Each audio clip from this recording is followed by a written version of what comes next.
Welcome to another episode with your chapter crush sweetheart.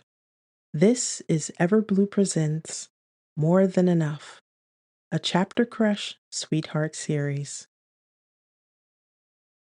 Nicholas, Chapter 8, Effervescent.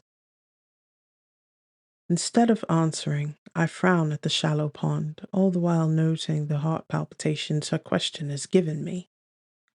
Maybe I should be concerned. Perhaps what I've been experiencing aren't butterflies, but signs of heart failure. That makes more sense than romantic ideations at the age of 40, and with Bryony of all people. Even if it's only 11 years instead of a 12-year age gap. I'll schedule an appointment for a full medical workup when we return to London. Yet, as we continue down the path in comfortable silence, listening to the sound of wrens and blackbirds trading their songs from the nearby trees, I'm reminded of another time. I knew nothing about birds until 4 years ago, when filming outside of Berlin. That was when I caught Bryony standing outside of our guest house at dawn, listening to bird calls. When she asked if I knew which bird was singing, I admitted I didn't know. But when she smiled and said she wanted to bottle it up to play at home when she was feeling down, I knew I had to find out the name. There's no point in thinking about how many bird calls I've memorized since then. It's just one of the many ways that Bryony has made her mark on me. After this trip, I know I'll miss the opportunities to explore new things and places with her while filming on location, so I'd better enjoy the time alone now. Hey, I say softly as we walk along. Do you remember running into that nonna in Tuscany, and with your smattering of Italian, you tried to learn where to find the freshest basil and tomatoes and lucca? Bryony chuckles as a cool breeze gently blows her curls around. Oh, I remember all right. It was only a couple months after I started working for you. You let me struggle for like 20 minutes as we followed her around that market. Then what did you do?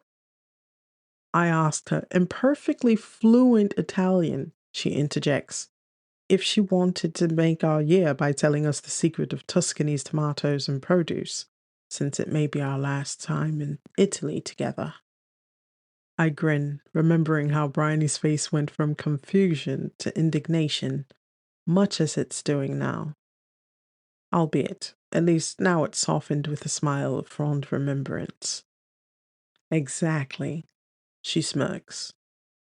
Except she thought we were a couple who were parting under unfavorable circumstances, so she made us promise to stay together in exchange for the story. I immediately start chuckling. She refused to believe me when I said we weren't together, so then you just made the promise, only for her to take us to her backyard to pick some produce from her garden. We burst into laughter, and as I secure a curl behind her ear, I grin. Hey, at least you were happy when you saw they were heirloom tomatoes. She nods, her eyes still lit with amusement. It was only my second time seeing basket tomatoes, and since we got back to the guest house and made the sauce, between that and the fresh basil, it was truly the best sauce I've ever had. We finished the sentence simultaneously with a smile. I give her a wink as we round another bend in the path. I don't know when I went from keeping Bryony at arm's length to talking to her every day. One minute I was busy running lines, listening to radio dramas, or reading in my room every night, and the next minute I'm flying through the streets of Bali looking for curry. One day I woke up and she was just there, tightly woven into the very fabric of my existence. I don't know how to begin to untangle her from my life, and what's more, I don't think I want to. The sudden pinch in my chest stirs concern, but not for my health, because that's when I know it's not my physical heart that's in trouble. It's also how I know it's not just fear of losing this close connection with another person, but losing Bryony herself that I'm having trouble with. The deep ache that rises in my chest at knowing this will be our last trip like this leaves me in a desperate, melancholy mood. When we come to my favorite part of the gardens, I stop in a secluded spot, bracketed with tall evergreen trees and a beautiful water feature in a shallow pond. At the moment, I can't appreciate the sound of water trickling over the stones of the small waterfall as I usually do. Still, the sound creates a buffer between here and the rest of the gardens, making the sunny knoll feel more private than it actually is. Anyone walking through the gardens would have to take this path to pass through. However, I can imagine a bygone era when we might have been the only two people to stumble upon this area for hours at a time. How many have spread a blanket on the same grassy bank near the pond with a good book, or curled up next to their lover? Stepping off the path and crossing to my favorite large shady tree, I unzip my jacket, crawling under the low-hanging boughs to lean against the trunk. The sounds are muted here, and when Bryony bends down at the waist to peer under the low tree limbs, I beckon her towards me. Shaking her head, she also unzips her jacket to stoop down, shuffling forward until she reaches me. "You truly are the most dramatic man I know," she smiles. When she settles beside me against the tree, I silently point up through the branches. Blue sky peeks through the dark green needles at random intervals, making it feel as though we're in our own treehouse. Bryony looks up, and as I watch her soak in the wonder of it, that same peaceful feeling I had in the restaurant comes back. Is this what it would be like to share life with someone? Experiencing the world through their eyes, through the flavors that sing on their tongue and the sounds that melt their hearts? Is it possible to create two core memories in one day? Or is today one big core memory I'll savor for the rest of my life?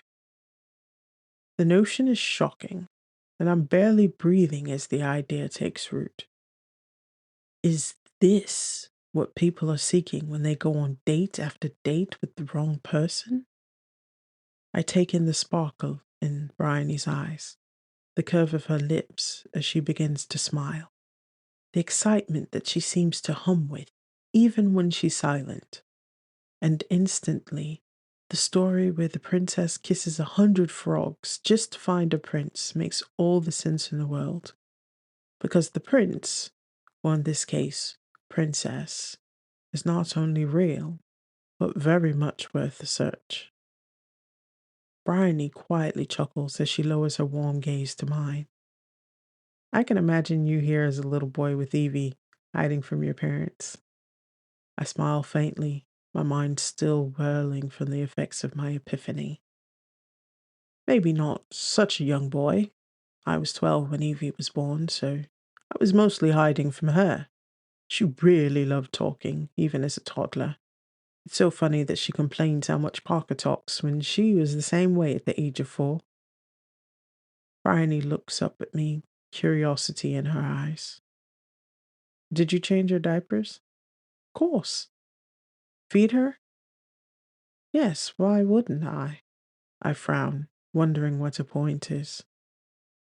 Bryony squints at me. "And did you defeat her bullies?" I scoff. "Every single one of them, especially the boys." "Hmm." Bryony nods as she rests her head against the tree. When she falls silent, I tilt my head. "Why do you ask?" In the shade of the boughs, Bryony's dark eyes find mine. "I was thinking about how much time has changed things for you both." My brow wrinkles as she continues. "You're still a brother, but your relationship had to change as time went on. She no longer needs you to fight her battles or physically care for her needs. Now she's grown with her own husband and children." I fall silent as I contemplate that information. It's true. Evie isn't the little girl I'd done all those things for. She's still my sister and I love her, but she isn't dependent on me for the same things she did as a little girl. I frown as I stare up through the green boughs. By that reasoning, why do I subject Bryony to treatment that I've long put away for Evie? Have I been playing the overprotective brother card as a shield to keep me from seeing the truth of the matter? That I felt something for Bryony, perhaps for, well, a long time, if I'm honest, but treating her as my sister made it feel okay to, what, be close to her? I close my eyes and listen to the sound of the water trickling over stones as I give this serious thought. I've spent the last 8 years talking to her, nearly 6 as her employer. Never once did she feel unrelatable or make me feel our life experiences were too dissimilar. In fact, I've enjoyed our time together. All excuses aside, I've been ignoring this attraction. Why? Because it was safe. What am I really afraid of? Losing her friendship? If I remove the idea of losing her in my life, what exactly keeps me from dating Bryony? When I open my eyes, Bryony has turned to look at me, and lifting a hand, she wipes something from my hair and returns her hand to her lap. She turns back towards the water, softly humming a tune as I look up. Staring at the boughs above, I think about the day that's brought me here, to this moment, and the answer is abundantly clear. Nothing. While it's something I've never imagined for myself, there's nothing stopping me from seeing if her feelings run in the same direction as mine, and perhaps pursuing something more. Bryony's warm, quiet voice surprises me when she hums. It's beautiful here. It'd be nice to be married somewhere like this, in a quiet garden, just family and friends. Were it anyone else, the subject jump would have alarmed me. But it's Bryony, so I nod slowly in agreement as we watch the ducks lazily swim by.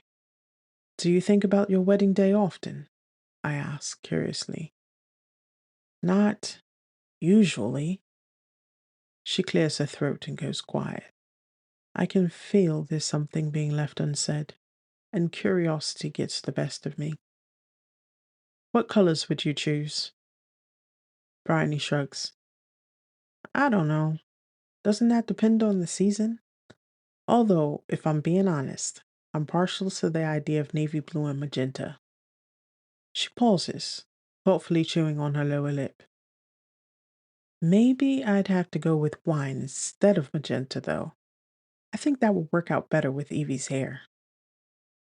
My stomach swoops with the knowledge that this woman is willing to change her own wedding colors so Evie would fit in.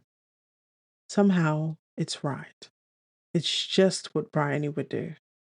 It takes everything in me to keep my voice neutral. Interesting color choices. Those colors work with my coloring too, for the record, I tease. Bryony rolls her eyes. Who says my future husband is going to allow you to be in the wedding? You might be relegated to honorable guest. My immediate scowl is met with laughter. You should be so fortunate to have me in your wedding party, you ingrate. Yet her laugh is always contagious, and before I know it, I've joined in. Would you serve fish or beef? I ask when the laughter subsides. She chuckles. Well, since you're conducting a survey, what do you think? My face scrunches in thought. Knowing you? Both. She nods. You're so right. And a red velvet cake with cream cheese buttercream. She laughs when I groan. She knows it's my favorite. What? No Victoria cake? Whatever will Mum and Dad think, I tease. They can argue the merits with my mom and dad over coffee. As we laugh, Bryony throws her head back, the setting sun casting its golden beams through the boughs of the tree, lighting up the red tones in her curls. Her dark eyes brighten in the rays with flashes of gold that mesmerize me with their mischief. She's absolutely stunning, and as I hold my breath, I wish I could freeze this moment forever. Pulling out my phone, I flip the camera around and snap the picture of us. "What are you doing?" she exclaims, throwing up a hand. "Taking a picture for posterity," I say, snapping another. "Whose posterity? I have helmet hair," she exclaims with a laugh. "Do not," I laugh, snapping a burst of shots with her trying to cover her face with her hair. She eventually ends up sticking her tongue out before we collapse against each other, laughing. Eventually falling quiet, the call of the birds who like to wake up for dusky evenings begin to sound. It reminds me of a poem, and I can't help reciting it in the silence. There is a pleasure in the pathless woods. There's a rapture on the lonely shore. There is society where none intrudes, but the deep sea and music in its roar. I love not man the less, but nature more. Bryony blinks at me, her lips parted in wonderment. Even I can admit it's a lovely piece. I chuckle as I stretch out to rest my head in her lap. "Tell me you don't like Byron without telling me you don't like Byron." She chuckles as she shoves at my shoulder. "You know I can't help it. Georgie boy just seems like a man who never truly came to know love. He never lived it since he was too in love with himself." We've been down this road before, so I just shake my head as she continues. "Think about it." "Right," I scoff. "The man who said, 'And then there are such things as love divine, bright and immaculate, unmixed and pure, such as the angels think so very fine, and matrons who would be no less secure, platonic, perfect, just such love as mine? He never knew love?'" She shrugs with a quick laugh. "Sounds purely observational to me." "Like the measles," she recites in a slow, stuffy English accent. "Love is most dangerous when it comes late in life." I chuckle as she concludes. "Does that sound like someone who has an intimate knowledge of the subject, Nick?" "And what? You do?" I quirk a brow, taking pleasure in the agitation that dances across her face. Bryony swats my shoulder again. "I didn't pretend to be the greatest poet of my era. Just do me a favor and don't love me the way Byron loved. Constantly reaching for love and never having the fortitude to close his hand when it's within his grasp. I submit that Byron is a poser." My mouth falls open in wide-eyed shock. I know we're talking about Byron, but I have never felt more called out. "You take that back." I sit up, but before I can grab her, she shuffles out of reach. "I absolutely will not," she laughs, ducking from underneath the tree. I chase after her, and though she's light on her feet, she isn't quick enough. She shrieks when I finally wrap a hand round her waist, and we both tumble onto the grass in a fit of giggles as someone nearby says, "Did you hear that?" When I realize she's laying on my arm, I lean up to slide it from beneath her, but when we make eye contact, that now familiar electricity zips through me, accompanied by an ache of longing. Reaching down, I skim a finger under a curl that's laying on her cheek and sweep it aside. Looking into Bryony's chocolate and gold eyes, I'm suddenly moved to recite more poetry. "She walks in beauty like the night," I whisper, "of cloudless climes and starry skies, and all that's best of dark and bright meet in her aspect and her eyes." I gently sweep a finger over one of her brows as her lips part. Thus mellowed to that tender light which heaven to gaudy day denies, one shade the more, one ray the less, had half impaired the nameless grace which waves in every raven tress, I murmur, running my fingers through the curls I never knew were so soft. Or softly lightens o'er her face, where thoughts serenely sweet express how pure, how dear their dwelling place. I pause 1 beat, 2 beats, before sliding my finger over a dimple.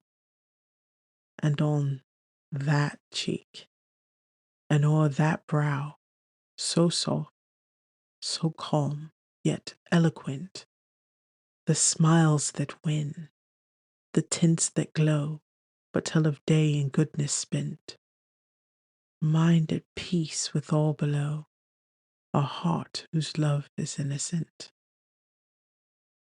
I pause to lean closer, inhaling her peach and sweet tea scent, and nearly get caught in my own performance when I see the desire in her eyes. I want to kiss her. My mouth goes dry and I sit up with a loud laugh, badly shaken by the realization. You should see your face, I laugh, using every skill I possess to cover my raw nerves. Byron, a poser. I collapse in a heap, grateful for my acting ability, but still unable to bear continuing to watch her expression travel from desire to confusion to disbelief. I guffaw while pointing at her. Take that, you Byron hater. Bryony recovers magnificently, and I'm relieved when she laughingly swats at my shoulder. I roll over and leap out of the way as she playfully pouts up at me before jumping up. It wasn't the words, it was the delivery, okay? Any decent actor worth their salt could recite a McDonald's menu and still steal the breath away from an unsuspecting audience. I genuinely laughed this time, accepting the high praise despite the rapping it came in. Ah, so it isn't Byron who stole your breath away, but me? I tease. When she tries to shove me, I laughingly pull her in for a side hug, plucking pine needles from her hair as we begin walking towards the motorbike. During the ride back to the guest house, I'm only half paying attention as Bryony chatters non-stop. One recurring thought continues to distract me. Do I want to convince Bryony to give us a chance? Can I? I have no clue what I'm doing. A handful of dates nearly 20 years ago just doesn't equip a person for something so high stakes. Am I really considering it? If I was 6 or 7 years younger, would I still ask that question? So why is the question now? I silently begin ticking off my reasons for holding back as we round the corners on the rapidly darkening road back to the hotel. 1. She's my little sister's best friend, which is actually irrelevant according to said little sister. I choke back frustration. 2. I'm still her employer. Not for long. 3. I literally put a roof over her head. Seems like you're already halfway there, old chap. Right. But what if the problem is me? What if I'm not able to be what Bryony needs in her life? I groan, forgetting I'm on the comms, and Bryony immediately stops chattering. Are you okay, Nikki, babe? She asks, running a hand over my chest that causes my eyes to cross. Just peachy, love, I grit out through the surge of electricity in my chest. Just great. End of chapter.